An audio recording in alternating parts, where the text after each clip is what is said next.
खुशामदीद, मेरा नाम है मजहर खान और आप देख रहे हैं मिल्लत टाइम्स। 27 की शाम दिल्ली के कई इलाकों में हुई बारिश, बरसात के बाद दिल्ली डूबने लगी। जैसा कि आप अमूमन हर बरसात के बाद दिल्ली डूबने लगती है, लेकिन इस बार सिर्फ दिल्ली नहीं डूबी, बल्कि परिवार और छात्रों के आईएएस बनने के सपने भी अपने साथ लेकर डूब गई, जिसके बाद से ही राजधानी दिल्ली के विकास और एमसीडी के कार्य प्रणाली पर कई तरह के सवाल उठने लगे। कैमरे के जरिए आप जो तस्वीरें देख रहे हैं, ये कोई तालाब नहीं है, डरिए मत। ये दिल्ली के ओल्ड राजेंद्र नगर का वही इलाका है जिसे एक निहायत रिहायशी इलाका माना जाता है। जरा सी हुई बारिश के बाद एक तालाब की शक्ल में बदला नजर आ रहा है। सैलाब की शक्ल में दिखाई दे रही इसी सड़क के किनारे मौजूद है मशहूर राव आईएएस कोचिंग संस्थान की आलीशान इमारत। 27 की शाम हुई बारिश के बाद इस इमारत वाली सड़क पर करीब 3 फीट सैलाब भर चुका था और इमारत के तहखाने में चल रही लाइब्रेरी में बच्चे पढ़ाई कर रहे थे, जो बाहर के हालात से अनजान थे। किसी को भी एहसास तक नहीं था कि सैलाब की वजह से इतनी बड़ी दुर्घटना होने वाली है। तभी सैलाब को चीरती हुई गुजरती है एक थार, जिसके बाद पानी की लहरें उठी और राव आईएएस के तहखाने पर पानी रोकने के लिए बना एक लोहे का गेट टूट गया, जिससे सड़क पर जमा पानी तेजी से तहखाने में भरने लगा और तहखाने के लाइब्रेरी में मौजूद सभी बच्चे ऊपर के मंजिल की ओर भागने लगे। लेकिन पानी का बहाव इतनी तेज था कि बच्चों को तहखाने से निकालना मुश्किल था, लेकिन फिर भी बच्चे आखिरी सांस तक बाहर निकलते रहे। लेकिन इसी बीच अचानक लाइट चली जाती है और लाइब्रेरी के बायोमेट्रिक गेट बंद हो जाते हैं। अभी भी बच्चे लाइब्रेरी के अंदर फंसे हुए थे और अपनी अंतिम सांस तक मदद की गुहार लगा रहे थे। तब तक तहखाने में पानी भरता गया और उनका दम घुटता गया।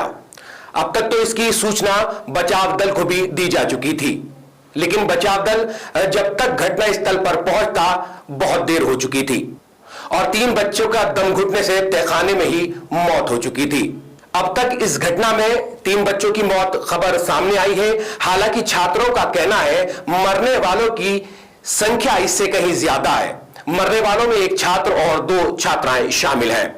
हालांकि घटना स्थल पर मौजूद छात्र और छात्राओं में अभी भी काफी आक्रोश है और वो इस मामले में कोचिंग मालिक और एमसीडी के खिलाफ जल्द से जल्द कार्रवाई की मांग कर रहे हैं। यहां मौजूद ऐसे छात्र भी हैं जिन्होंने इस दुर्घटना में अपने दोस्त को खो दिया, तो किसी ने उनकी मदद की चीखें सुनी थी और आज ये सभी इंसाफ की मांग कर रहे हैं। इनका आरोप भी है कि अगर बचाव दल समय पर पहुंच गया होता तो इनकी जान बचाई जा सकती थी।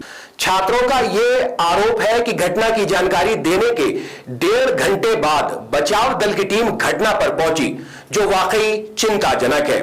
और अगर राजधानी का हाल यह है तो बाकी प्रदेशों का हाल क्या ही होगा, यह भी सोचने की बात है। अगर हम बात करें ओल्ड राजेंद्र नगर की, तो जब देश के अलग अलग कोने से हर साल लाखों छात्र आईएएस बनने का अरमान लिए दिल्ली आते हैं, तो वो इसी इलाके में कमरा लेकर अपना आशियाना बनाते हैं, क्योंकि आईएएस बनने का दावा करने वाले जितने भी बड़े बड़े कोचिंग संस्थान हैं, वह सब इसी ओल्ड राजेंद्र नगर, करोल बाग और मुखर्जी नगर में है।